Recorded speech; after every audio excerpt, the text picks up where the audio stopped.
এটা কখনোই বিশ্বাস করা ঠিক না।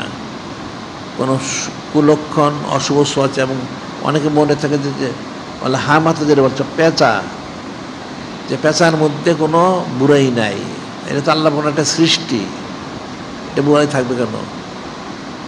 আল্লাহ পাক কোরআন শুয়েছে রব্বানা মা খালাকতা হাযা বাতিলা, রব্বানা মা খালাকতা হাযা বাতিলা, যে রব তাআলা আল্লাহ পাক তিনি কোনো জিনিস অনর্থক সৃষ্টি করেন নাই। প্রত্যেকটা জিনিস সৃষ্টি করেছেন, প্রয়োজন আছে, মানুষ কিন্তু এটা বুঝে না, উপলব্ধি করতে পারে না। আল্লাহ পাক অনর্থক কোনো জিনিস সৃষ্টি করেন না। যদি এটা বলা হয় যে যিনি খলিক, যিনি মালিক, আল্লাহ অনর্থক সৃষ্টি হতে কুফরি হবে। কাজে পেঁচার মধ্যে কোনো খারাপই নাই, তো মানুষ কিন্তু সেটা খারাপই মনে করে, এটা একটা কুফরির অন্তর্ভুক্ত হবে। সফর শরীফ মাসকে যেমন খারাপ মনে করা কুফরি, পেঁচার মধ্যে খারাপ এটা মনে করাটা কুফরি। আর এগুলি মনে করে মানুষ এই কুফরিগুলি, আকিদাগুলি পোষণ করে। আবার মানুষে অনেক আছে যেমন এছাড়াও কতগুলি শিরকি বিষয়ে মানুষ বিশ্বাস করে। অনেকে মনে করে যেমন সকালে ঘর থেকে বের হলে কেউ মনে করে খালি কলসি দেখলে খারাপ, বা যাদের কোনো সন্তান হয় না তাদেরকে দেখলে খারাপ, অথবা একটা শালিক দেখলে খারাপ, এরকম অনেক কিছু আছে। পরীক্ষা দিতে যাবে তখন কলা খেলে, ডিম খেলে পরীক্ষা খারাপ হবে, নাউজুবিল্লাহ। এগুলো হচ্ছে কুফরি আকিদা। এই বদ আকিদাগুলি কাফেররা মুসলমানদের মধ্যে প্রবেশ করাইছে, যাতে মুসলমানরা এই বদ আকিদাগুলি বিশ্বাস করে তারা কাফের হয়ে যায়, নাউজুবিল্লাহ। কিন্তু কঠিন বিষয়, এটা মনে রাখতে হবে। কাজী এই অশুভ সোয়াচে, কুলক্ষণে এটা শরীরে নাই, এবং নাসি করা এটা শরীর সম্মত না। বদ ভক্তি বলতে কিছু নেই, ন্যাক ভক্তি রয়ে গেছে।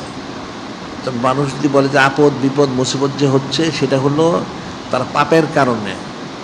সে যে গুনাহ খাতা করে, নাফরমানি করে, ওই নাফরমানি করার কারণে তার মধ্যে এই আযাব গজবটা নাজিল হয়, নাউজুবিল্লাহ। কিন্তু যিনি খলিক, যিনি মালিক আল্লাহ, তিনি কিন্তু কাউকে আযাব গজব দেন না, সে নিজেই সেটা টেনে আনে বদ আমলের তার কারণে। এটা স্বাভাবিক জিনিস। একটা লোক যদি মিষ্টি খায়, তার মুখটা মিষ্টি হয়ে যায়।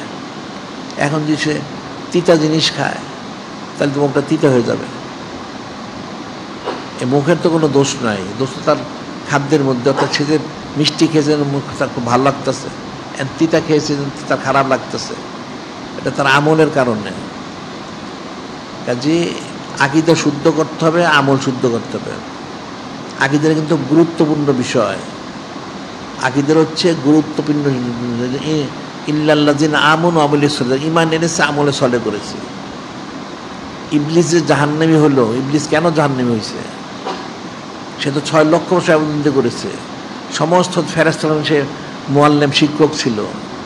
তার একটা আকীদা অশুদ্ধের জন্য, তার একটা আকীদা, সেটা কি? সে বলেছিল আনা খায়রুম মিনহু, অর্থাৎ সে হযরত আবুল বাশার সাল্লাল্লাহু আলাইহি সে শ্রেষ্ঠত্ব দাবি করেছে, নাউজুবিল্লাহ। কারণ সে বলেছে সে হলো আগুনের তৈরি, আগুন উপরে থাকে, মাটির তৈরি, মাটির নিচে থাকে। এই জন্য সে এই তার কুফরি আকীদার কারণে সে সেজদা করেনি, নাউজুবিল্লাহ। আকীদাটা কঠিন বিষয়। আবার ঠিক কাদিয়ানীকে সারা দুনিয়ার মুসলমান কাফের ফতোয়া দেয়। কেন কাফের ফতোয়া দেয়? সে তো নূরে মুজাসসাম হাবিবুল্লাহ হুজুর পাক সাল্লাল্লাহু আলাইহি ওয়াসাল্লামকে মানে। সে কি মানে না? সে খতমে নবুয়ত যে শেষ হয়ে গেছে, এটা মানে না। এই একটা আকীদার কারণে কাদিয়ানী চির জাহান্নামী, নাউজুবিল্লাহ।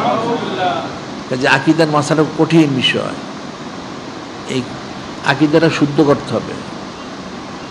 কোরআন শরীফ, সুন্নাহ শরীফ যেরকম আকীদা পোষণ করার জন্য বলা হচ্ছে, সেটা পোষণ করতে হবে। কাজেই সফর শরীফ মাসের মধ্যে কোনো বুড়াই নেই, পেঁচার মধ্যে কোনো বুড়াই নেই, এবং কোনো সোয়াচে রোগ নেই। এই বিষয়গুলি বিশ্বাস করতে হবে, তখন তার জন্য ইমানদার হওয়া সহজ হবে।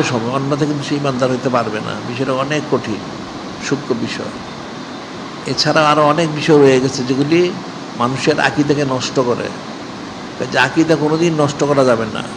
কাফের মুশরিক কিন্তু সেটাই চায়, আকীদা নষ্ট করে দেওয়ার জন্য।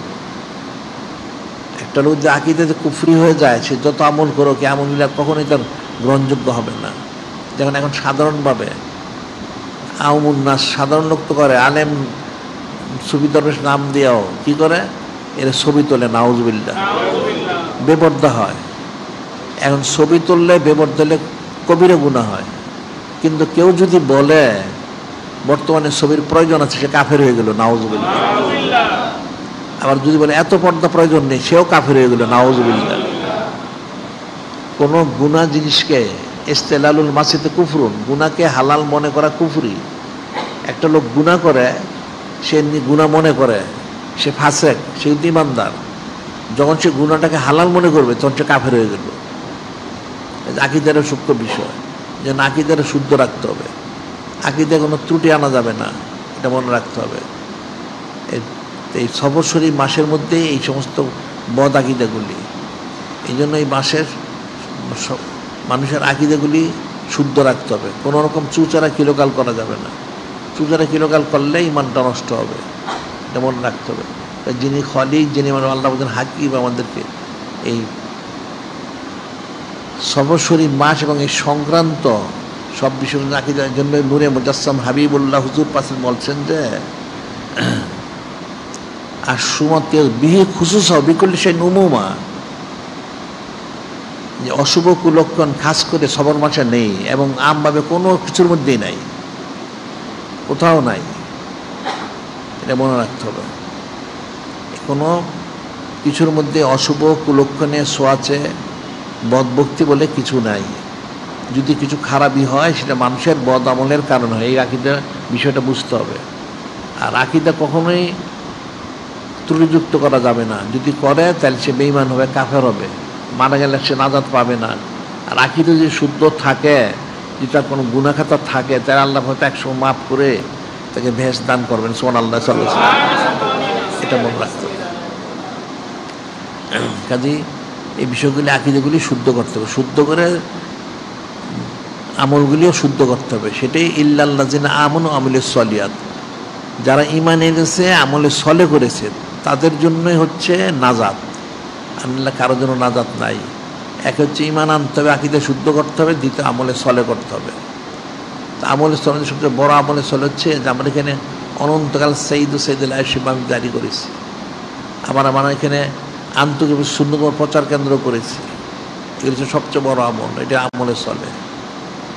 এই বিষয়গুলি ফিকির করতে হবে, তখন তার জন্য নাজাতটা সহজ হবে। কাজে যিনি খলিক, যিনি আল্লাহ আমাদের হাকিকভাবে আকীদা শুদ্ধ করে আমলে সলি করার জন্য তৌফিক দান করেন।